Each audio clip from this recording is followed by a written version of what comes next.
I never thought a family hiking trip could end with blood in my mouth and my own son's face, blank and calm, staring down at me like I was already dead. We were halfway through the Ridge Trail when it happened.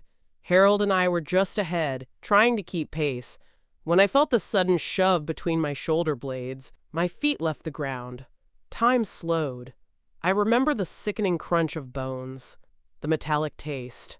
Then Harold's voice rasped, barely audible over the ringing in my ears. "Don't move. Pretend to be dead." I lay there, face down in the brush, trying not to breathe too loud, trying not to cry. My ribs screamed every time I inhaled.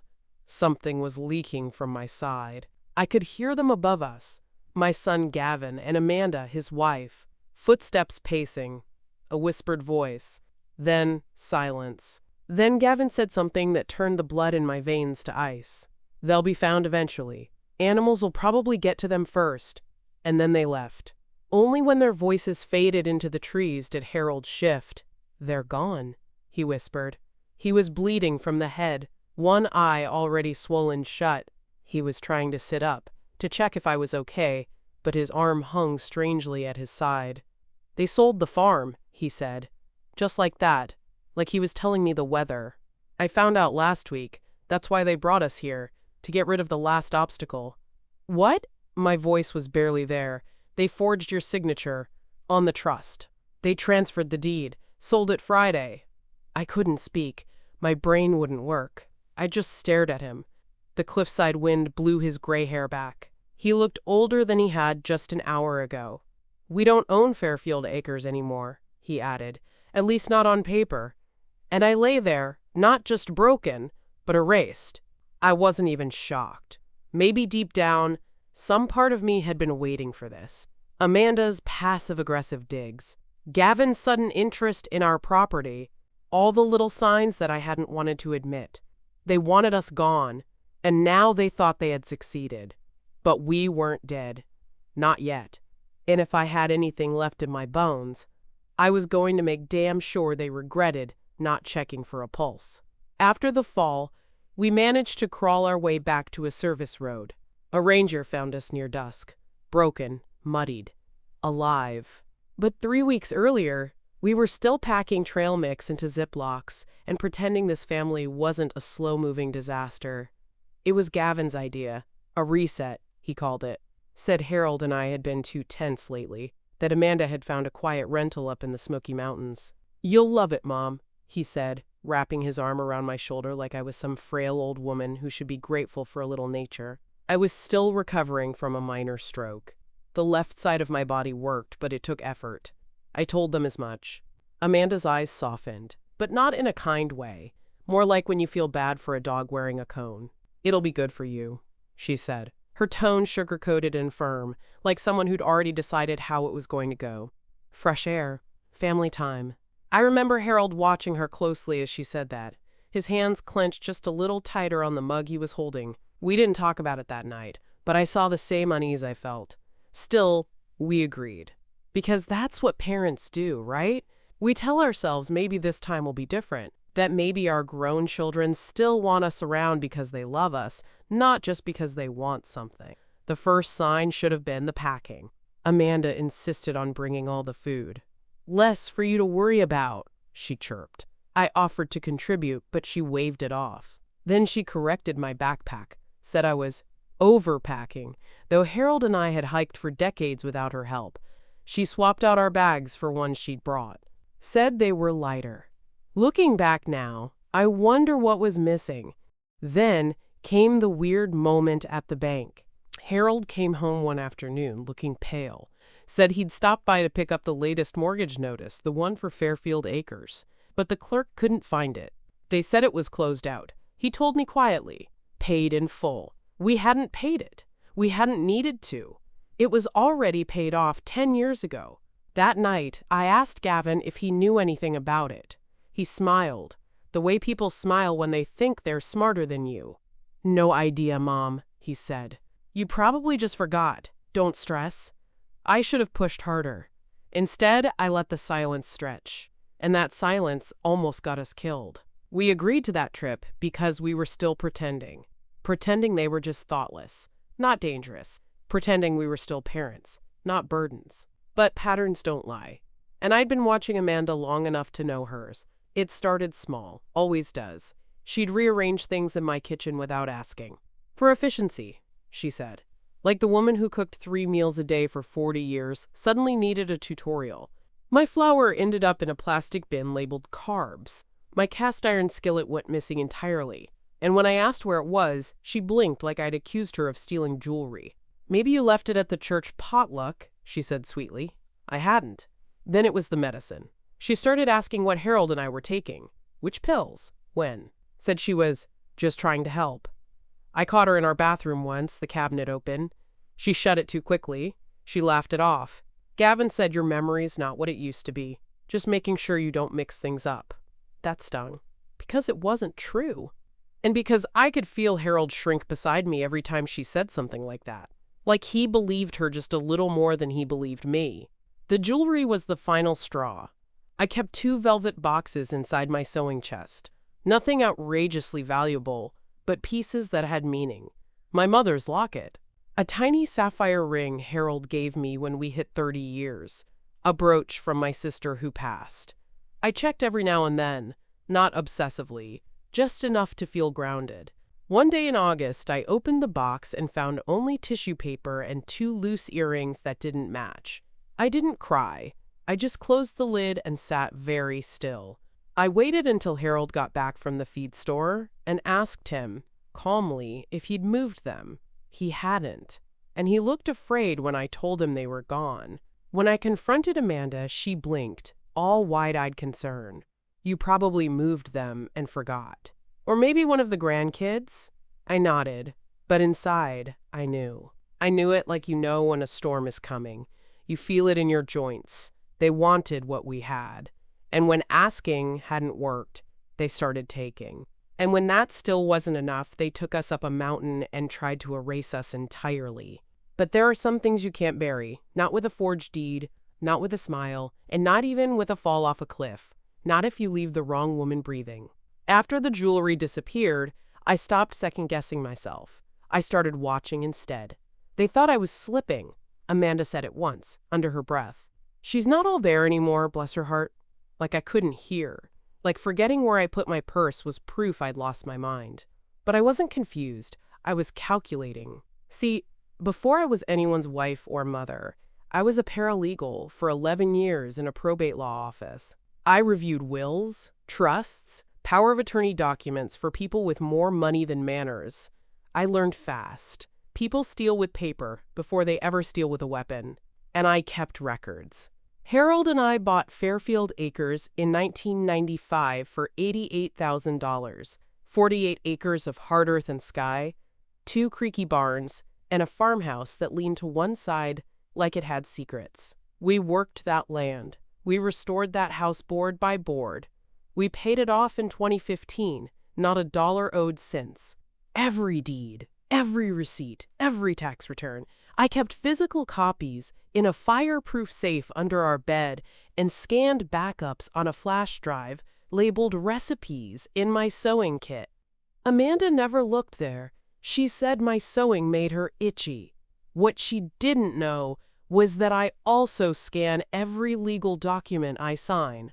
Every single one. I started doing that back in 2009. After a friend from church had her grandson trick her into transferring her trailer title just temporarily. It was never temporary. She died in assisted living. Alone. Forgotten. Not me. So when Harold told me about the mortgage showing paid in full, I went straight to my files. I printed a copy of the original deed and the trust document we both signed in 2017. The one that made Fairfield Acres untouchable unless we both agreed in person, with 2 witnesses and notarization. And then I started checking what I hadn't signed. I remembered that Gavin had brought over a folder back in July. Said it was for estate simplification. Just sign and date. I didn't. I told him I'd review it later. I never found that folder again. But I remembered the name at the top. Karen L. McCaskey, Notary Public. I hadn't seen Karen in at least 5 years. But if my signature showed up notarized by her any time recently, well, then something very ugly had been set in motion. I didn't tell Harold yet. He was still hoping it was all just a mistake. I let him hold on to that hope. Me? I already knew what was coming. I just needed proof. 3 days after the fall, Harold's stitches were healing, but something inside him wasn't. He barely spoke. He stared out the hospital window like he couldn't decide if surviving had been a gift or a punishment. Me? I was angry. Not the kind of anger that burns loud and wild. No. This was colder, steadier, the kind that sharpens your mind. The sheriff had taken our statement, nodded sympathetically, said they'd look into it. But I knew what that meant. An accidental fall. No witnesses. No proof. Just two old fools who slipped. They'd pat our hands, tell us to be careful next time, and close the file. So I made a call. One I'd been holding in my back pocket for a long time. Her name was Sophia Lynn. She used to work under me. Young, sharp, tenacious. She interned with our firm in '03 and went on to become one of the best estate attorneys in the state. We'd kept in touch. Christmas cards. The occasional lunch. She always said, "Call me if you ever need someone who bites back." I called. She drove 5 hours to see us that same night. Walked into our hospital room with a legal pad, 2 pens, and fire in her eyes. "You tell me everything," she said. We did. The trip, the push, the property. When I said the name Karen McCaskey, her pen stopped moving. "That name rings a bell," she murmured, already pulling out her laptop. 20 minutes later, she had it. Gavin and Amanda filed a deed transfer with the county office last Friday. New owners listed as Gavin L. Fairfield and Amanda R. Fairfield, notarized by McCaskey, effective immediately. My throat closed up. Harold reached for my hand. Sophia's voice was calm, but tight. "That's your land. And if they forged that signature?" "They did. I did. I never signed anything. Not in front of Karen or anyone else." She nodded once. "Then we've got a case. A good one." She turned her laptop to show us the screen. An official county record. There it was in black and white. Transfer complete. Signatures verified. Only they weren't. "I need every document you have," Sophia said. "Every signature sample. Every trust agreement. And a list of anyone Gavin might have had help from." She looked at Harold. "This isn't just fraud. If they pushed you with intent to kill, this is attempted murder. But we'll start with the paper. We start where they got greedy. Amanda and Gavin thought we were buried, thought they were safe. They forgot who taught Sophia how to fight. Sophia stayed late into the night, cross-legged on the hospital chair, legal pad balanced on her knee. She didn't sugarcoat anything. That's why I trusted her. "First, we stop the sale," she said. "Second, we reclaim ownership. Third, we make sure those two never get close to your assets, or you again." A clear objective. That's what I needed. Something to hold on to. Something I could sharpen myself against. Fairfield Acres wasn't just land. It was the only thing I'd ever really built from the ground up. Every fence post, every apple tree, every quilt hung on the porch rail in spring, I could point to it and say, "I made that." And now it was in Gavin and Amanda's name, on paper at least. "I'll file a temporary injunction in the morning," Sophia continued. "That'll stop any immediate resale or loan activity. Then we initiate a fraud investigation through the county registrar." "And what about the criminal side?" I asked. "That depends," she said. "We need to prove intent. The forged documents get us there, but if you have anything, texts, voicemails, anything where they hint at wanting the farm or you out of the picture, we build from there." Harold spoke for the first time in an hour. "What if we don't have texts? What if it's just us saying what happened?" "Then we use the timeline," she said. "We show they had motive. Financial stress. They manipulated your health situation, took you up that mountain, and walked behind you. We build the pressure until someone breaks." I looked at her. "And what happens to them?" "If the evidence holds, Gavin and Amanda will face felony charges, real estate fraud, elder financial abuse, possibly attempted murder. At minimum, they'll lose everything they just stole. I took a breath. Slow. Steady. It was the first time since that fall that I felt like we weren't just surviving. We were starting to fight. Sophia reached into her bag and pulled out a thick envelope. This is a power of attorney document. You're going to sign it. Give me permission to represent you fully. You've been quiet long enough, Eleanor. Let's make some noise. I signed it without hesitation. This wasn't just about getting our land back. It was about making sure they never felt safe in their lives again. They wanted power? They were about to meet mine. 2 days later, Sophia called me with a voice sharp as cut glass. "We've got our first breadcrumb," she said, "and it's a damn good one." She'd pulled the full notarized deed from the county clerk's office, scanned and faxed, dated last Friday. The signature beside mine, Karen L. McCaskey, Notary Public, looked official enough at a glance. But here's the problem. "I called Karen," Sophia said. "She's retired. Has been for 3 years. Lives in Tallahassee with her sister. She hasn't notarized a thing since 2020. My stomach dropped. "But she's on the document." "Exactly," Sophia said. "Which means either Gavin forged her stamp or he found an old one and used it illegally." She sent me a copy of the scanned deed. My name sat there in bold black ink, Eleanor M. Fairfield. But it wasn't mine, not even close. The E curled wrong, too sharp. The M was pinched, like someone trying to mimic a style they didn't understand. They even misspelled my middle name. May with an E. I haven't used that spelling since I was 19. Harold stood over my shoulder, his hand on my back. "Sloppy," he said. "They rushed it." "They didn't think we'd be around to check," I added.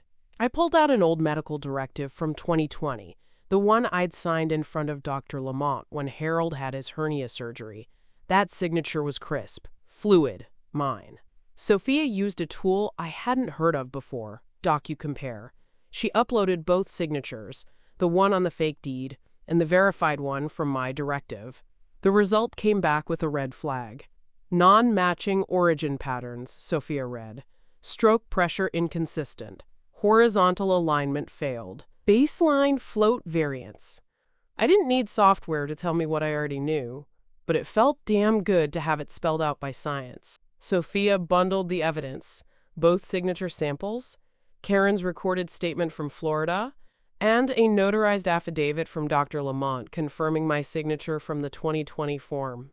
"This is enough to open a formal fraud case," she told us. "But it's not enough to bury them yet. We need more. Financial records, communication trails, any hint of intent or coordination." I nodded. "Gavin's smart. Amanda's smarter. They wouldn't just leave fingerprints." Harold looked at me. "Then we dig." And we did. Because once you find the first breadcrumb, the rest of the trail starts to show itself. And I wasn't going to stop until I saw the whole rotten loaf. They thought I was too old to figure it out. That's the part that really got under my skin. Not just the betrayal, but the arrogance. Like I'd spent my whole life raising children, managing land, balancing books, only to become invisible. They were wrong. After Sophia sent me the scanned deed, I didn't just cry. I got to work. Harold helped me down to the study, still sore, but mobile. I opened my old desktop computer, the one Amanda had once called ancient, and launched Photoshop. Not the free one, the real one. I've had a subscription since 2013. I imported the scanned forged deed and laid it side by side with my verified signature from that medical directive. Zoomed in, line by line, stroke by stroke. The spacing was off. Whoever signed for me tried to mimic my slant, but they didn't understand my rhythm. I don't do loops on the Kayanevi if. In Fairfield, it's always got a sharp hook at the bottom. The forgery had a lazy curve. I overlaid the two signatures, one in red, one in blue, and ran a side-by-side animation of the stroke patterns. The gaps screamed at me. It was almost pitiful. Then I remembered something Harold had tucked away. the 2017 notarized agreement for our living will. It had both our real signatures, side by side, along with the county seal. I pulled that in too. Now I had 3 samples, 2 real, 1 forged.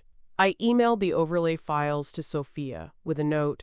They didn't just fake it, they disrespected it, she called within the hour. Dodd, you should have been a forensic analyst. I laughed for the first time in days. Not bad for someone with a stroke, huh? She was quiet a moment. Honestly, better than half the consultants I've hired. The next morning, Sophia sent the package to the county registrar's fraud unit. Certified mail. Tracked. She copied me on everything. That same day, I changed the locks on our house. Gavin had a spare key. He wouldn't anymore. I also installed 2 motion-activated trail cams, one near the front gate, one near the mailbox. Harold and I may have been wounded, but we weren't defenseless. They wanted a paper war. They were about to get a damn encyclopedia. 3 days after Sophia sent the fraud packet to the registrar, Amanda showed up at our door. No warning, no text. Just the sound of her SUV crunching gravel as it pulled into the driveway. She didn't even knock, just walked in like she still owned the place. Mom? Dad? She called out like it was just a casual Sunday visit. I was sitting at the kitchen table, a cup of coffee in hand, the trail cam footage already open on my laptop. She saw me and froze. Then she cried. Big, loud sobs, shaking hands, smudged mascara. We thought you were dead, she wailed. It was an accident. Gavin is devastated. He hasn't eaten in days. Harold appeared behind me, silent and stiff. Amanda rushed toward him. Dad, please, you have to believe me. I watched her closely. Not a hint of real fear in her eyes. Just calculation. She scanned the room like someone checking for cameras. We called for help. We thought you slipped. You don't remember it right. We remember it just fine. I cut in. My voice was cold. Steady. Amanda flinched. But then, just as quickly, she switched gears. We're family. This doesn't have to get ugly. I smiled, slow. Too late.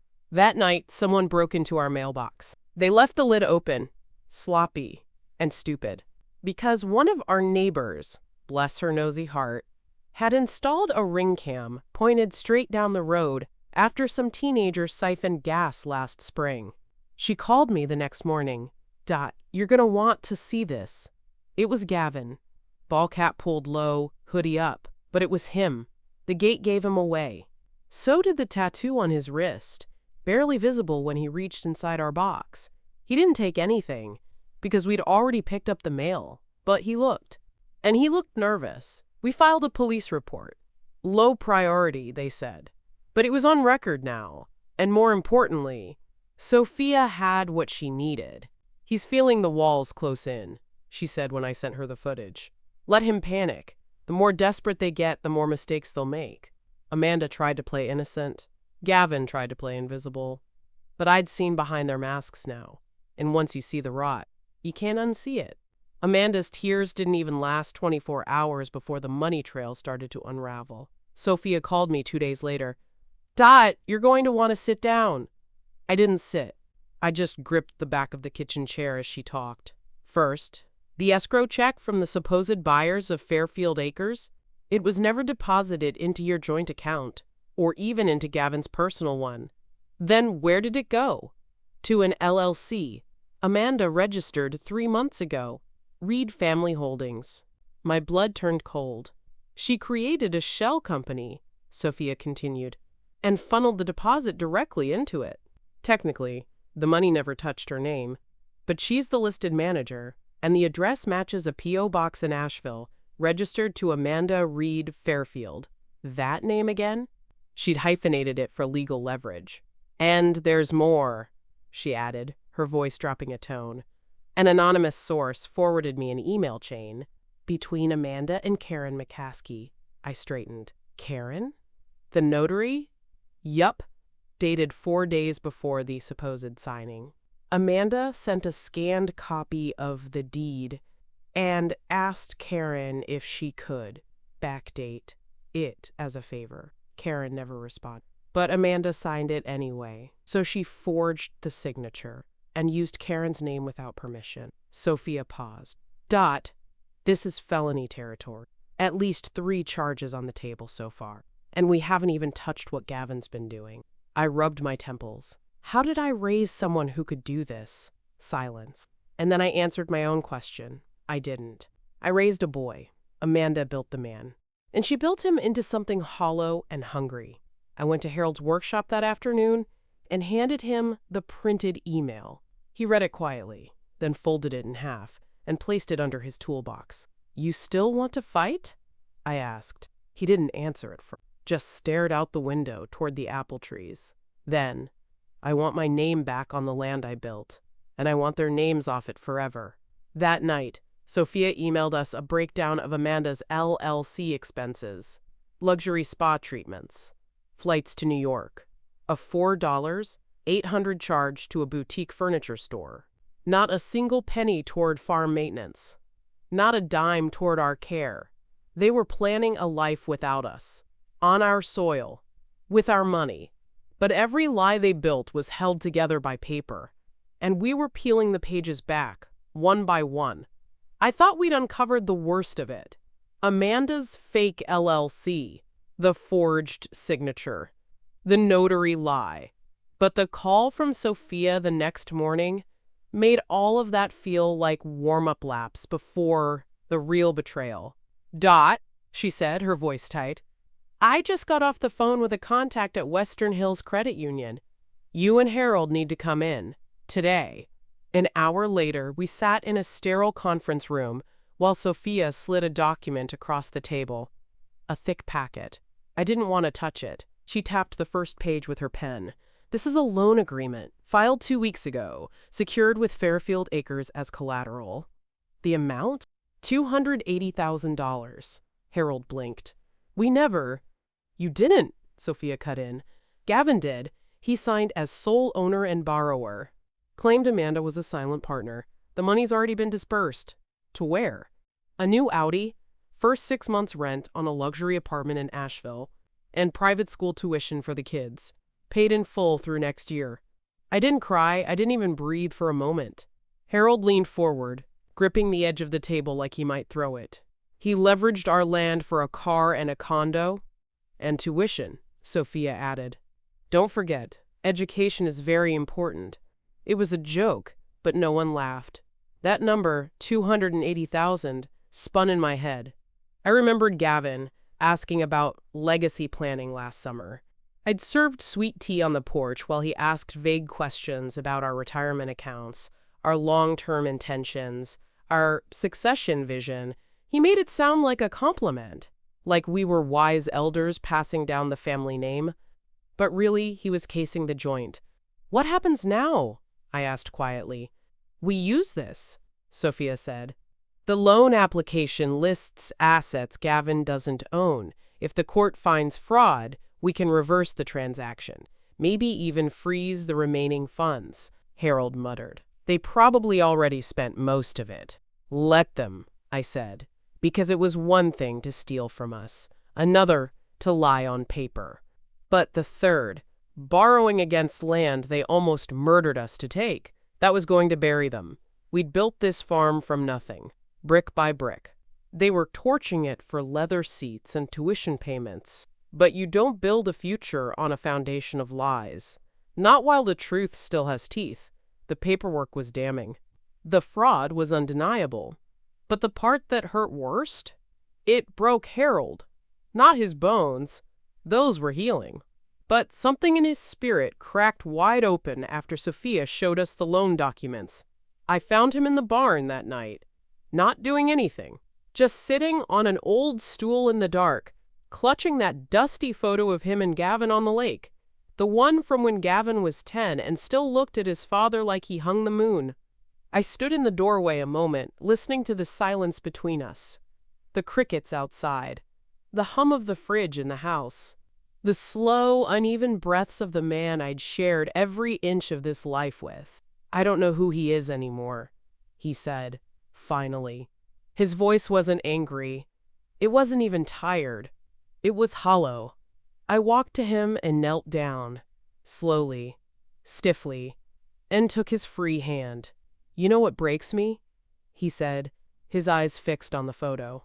"I taught him to build. Fence posts, engine belts, bank credit. I taught him to build. And he used it to take. I didn't try to fix it. I just sat with him. He didn't cry. But I did. Quietly. Because I understood something in that moment. This wasn't just about the land or the money. It was about the loss of belief.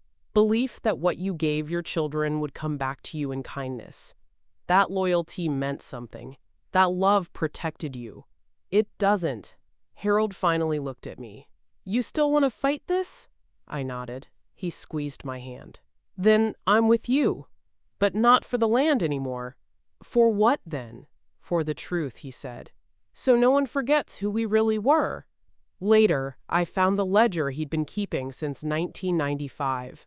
Every crop sale, every supply order, every dollar earned and spent to make Fairfield Acres what it was. The last line entry? July 14th, replaced barn hinges. Told Gavin about the deed. He said it'd all be handled, clean, should have known better. He'd written that a week before the fall. And he'd never told me. I sat there staring at those words, my hands shaking. He'd known. And he'd been trying to protect me. But I didn't feel angry at him. I felt dangerous. We decided not to wait for justice. We were going to build it, on our terms. Sophia helped us set the trap with surgical precision. She scheduled what Gavin and Amanda believed was a, quote, voluntary family mediation at the county courthouse, citing inheritance updates and transitional asset planning. The kind of vague language that screams opportunity to greedy people. They agreed within an hour. Amanda even replied with a cheery, "Glad we can put this all behind us," as if we were just going to hug it out over tea and pretend her designer wallet wasn't full of our stolen land. But what they didn't know was that Sophia had coordinated the meeting with 3 other attendees: a real estate fraud investigator from the registrar's office, a forensic signature analyst with a full report in hand, and the county sheriff's financial crimes liaison. Gavin and Amanda would walk into a room expecting to gaslight 2 broken old people. Instead, they'd walk into the beginning of their undoing. We scheduled it for Tuesday, October 8th, 10:00 a.m. Conference Room B. Sophia warned us it might get heated. "Stay calm," she said. "They're going to try to flip it on you, shame you, guilt you. That's what people like them do when their lies start unraveling." I practiced what I'd say. Rehearsed every sentence, every glance, every silence. Harold just stared out the window most of that weekend, sharpening the same pocket knife he'd carried since 1972. He never said what he was planning to say, but I knew him. He didn't speak unless it mattered. The morning of, I wore my gray skirt suit, the one from our 40th anniversary. It still fit. Sophia smiled when she saw me. "You look like a woman they should be afraid of." "I am," I said. Harold wore his clean boots and the watch Gavin gave him for his 60th birthday. The same one Gavin tried to pawn last winter. We got it back before he knew we even noticed. When we walked into that courthouse, something shifted in the air. Not nerves, not hope. Resolve. Amanda was already there, tapping her phone and pretending not to be rattled. She was wearing heels too high for humility and a blouse too white for the kind of dirt under her nails. Gavin showed up 3 minutes late with sunglasses on inside. Arrogant. Lazy. Unbothered. For now. Sophia stood and greeted them like this was just another estate planning session. "Thank you both for coming. Before we begin, I've invited a few colleagues to help us clarify some legal filings." The door opened, and in walked the fraud investigator. Amanda's jaw tensed. Gavin sat back in his chair like someone just cut the brakes. Tuesday, October 8th, 10:07 a.m. The room smelled like cold coffee and paper. A clock ticked so loud I thought it might split the silence. Amanda crossed her legs too fast. Gavin adjusted his sunglasses like he was starring in a courtroom drama. Only this time, he wasn't the hero. Sophia didn't waste time. "Before we review the updated estate planning documents," she began, We've invited a few officials to provide clarity on recent filings related to the transfer of Fairfield Acres. Amanda's smile twitched. I'm sorry? Officials? Gavin sat forward. I thought this was a family discussion. Sophia smiled back. It is. We just invited the right kind of family. The fraud investigator stood and introduced herself. Calm, firm, no warmth. She placed a manila folder on the table. We're here today to address a deed transfer filed on September 27th. A transfer which appears to involve forgery, false notarization, and fraudulent misrepresentation. Amanda stiffened. Gavin blinked too slowly. I don't understand, Amanda said, already slipping into her soft, confused tone. There must be a mistake. Gavin and I filed everything by the book. That's when Sophia slid the first piece across the table. Here's the original trust from 2017, requiring dual notarized consent for any ownership transfer. Here's a copy of the transfer you filed, with a forged signature. Notarized by someone who lives in Florida and hasn't worked since 2020. Amanda's mouth opened, but no sound came out. Gavin leaned back in his chair, crossed his arms. Look, maybe there was some mix-up. We thought Mom had already... No, I said, cutting him off. You didn't think anything. You hoped we'd be dead at the bottom of that mountain before anyone ever read that signature. He flinched. A real one this time. Sophia nodded to the forensic analyst, who stood and explained the signature overlay report. Spacing inconsistencies, stroke pattern mismatches, and the damning evidence of a predated digital scan sent 4 days before the supposed in-person signing. And here, Sophia added, is a notarized statement from Karen McCaskey, confirming she never witnessed this signing and was never contacted directly. Amanda found her voice again. This is a misunderstanding. My mother-in-law has had cognitive issues since her stroke. She's clearly confused. Maybe she forgot signing. I never forget when I'm being stolen from, I said flatly. Or shoved off a cliff, Gavin scoffed. This is absurd. We're being ambushed. Sophia folded her hands. No, Gavin, you're being investigated. Amanda reached for her water bottle with shaking hands. Gavin still hadn't taken off his sunglasses. His version of hiding, I suppose. Sophia opened a new folder. Let's go through the evidence. Item by item, she said. Voice clinical, steady. And you're welcome to respond after we finish. She slid the first page across the table. Exhibit A. Signature overlay comparison from the 2020 medical directive versus the deed transfer. The red and blue animation was printed frame by frame. Stroke length. Angle. Pressure. This signature was forged, the analyst said. Amanda opened her mouth, but Sophia raised a finger. We'll take your statement at the end. Exhibit B. An email sent from Amanda's personal Gmail to Karen McCaskey's long-defunct notary address, dated 4 days before the alleged signing. Subject line. Urgent deed filing. Can you backdate? The fraud investigator leaned in. That alone carries a penalty of up to 3 years in prison. Amanda's voice cracked. That email wasn't, someone must have. Sophia cut her off again. Next, Exhibit C. Financial log of Gavin's withdrawal activity following the fraudulent transfer. $280,000 loan taken out using Fairfield Acres as collateral. Funds disbursed to Amanda's LLC. Tracked to $53,000 to Audi of Asheville, $18,000 in prepaid tuition to Cumberland Day School. $6,404 business retreats at 2 separate luxury resorts. $2,250 at a spa in Charleston. And the rest? Unaccounted for, yet. The sheriff's liaison spoke up. You signed off on these expenses, Amanda. Your LLC is under review for misuse of funds and tax evasion, Amanda snapped. This is slander. My mother-in-law has always had issues with me. She's confused. I broke 5 ribs on that cliff, I said quietly. And Harold dislocated his shoulder. Confusion didn't push us. You did. Amanda stood, chair screeching. You can't prove any of that. Gavin finally spoke. Sit down, Amanda. She froze. He took off the sunglasses, placed them on the table with a soft thud, and turned to me. Why are you doing this, Mom? You were going to die anyway. The stroke. The fall. We were just preparing. Sophia's face didn't move. Thank you, she said, cool as steel. That was helpful. Amanda stared at him, horrified. You idiot. Sophia stacked the folders. Everything here has been forwarded to the county prosecutor's office. You're free to leave, but you'll both be contacted by law enforcement within the week. I leaned forward. My bones may be broken, but my memory isn't. I remember everything. And for once, Gavin had no comeback. The shift was immediate. Gavin had barely finished his pathetic justification.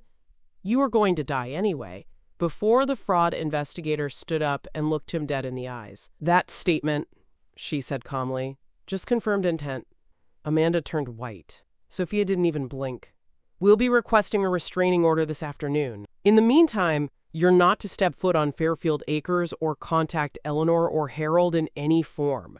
Gavin scoffed, but the sheriff's liaison cut him off. This isn't optional. A criminal complaint is being filed. You'll be notified of arraignment dates shortly. If you attempt to alter documents, delete digital files, or move funds from the LLC accounts, we'll consider that obstruction.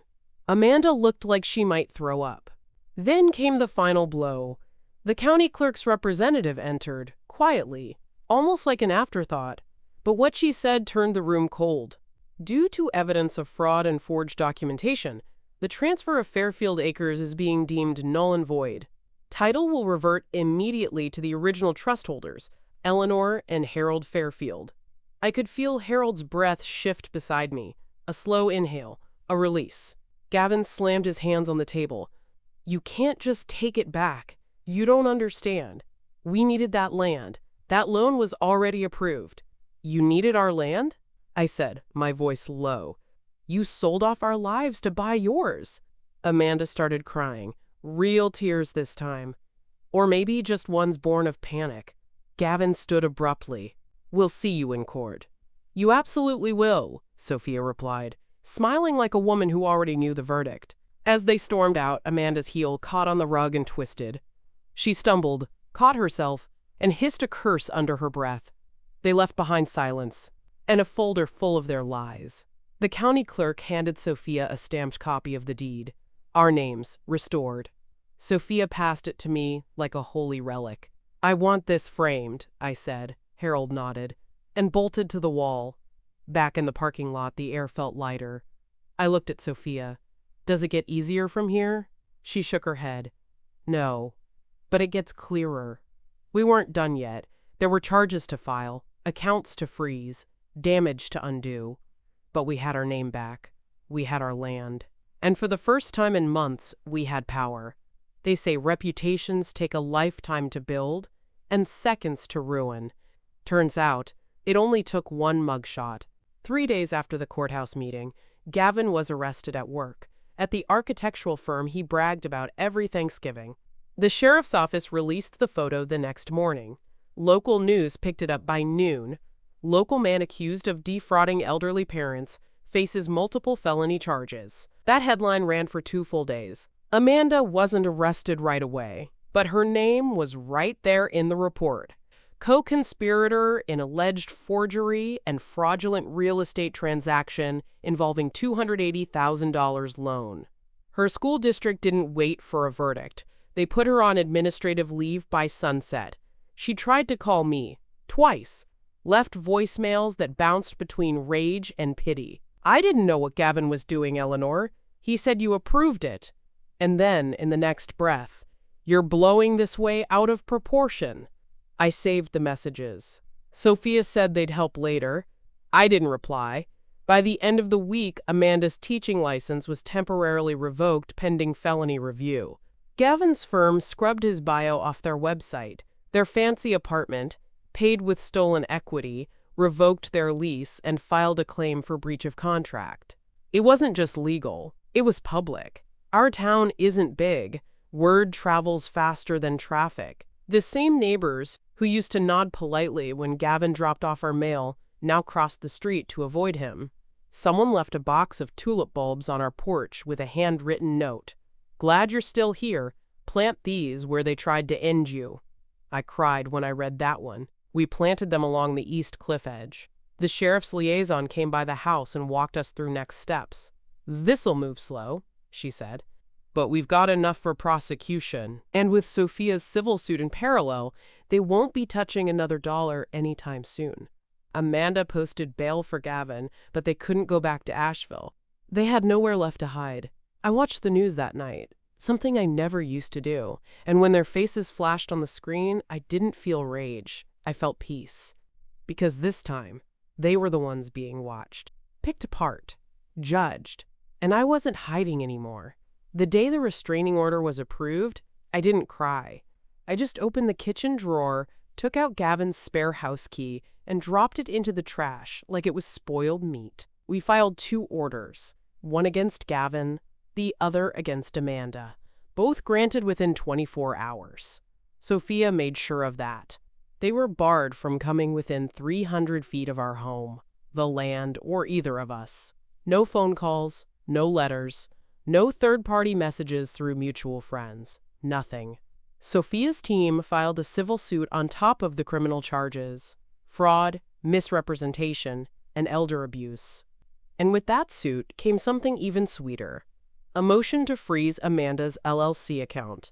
Within a week, the funds were locked. Harold and I signed one last set of documents: formal elder abuse claims submitted through the state's Department of Aging Services. Sophia said most people don't bother. Too much red tape. Too many delays. We bothered. She attached photos from the hospital, the bruises, the records, the police report from the fall. She included Gavin's own words from the courthouse. You were going to die anyway. And just like that, the system moved. Amanda's school board sent out a letter to parents. Pending a full investigation, Mrs. Reed Fairfield will not be returning to the classroom. Someone forwarded it to me. I read it 3 times. Slow.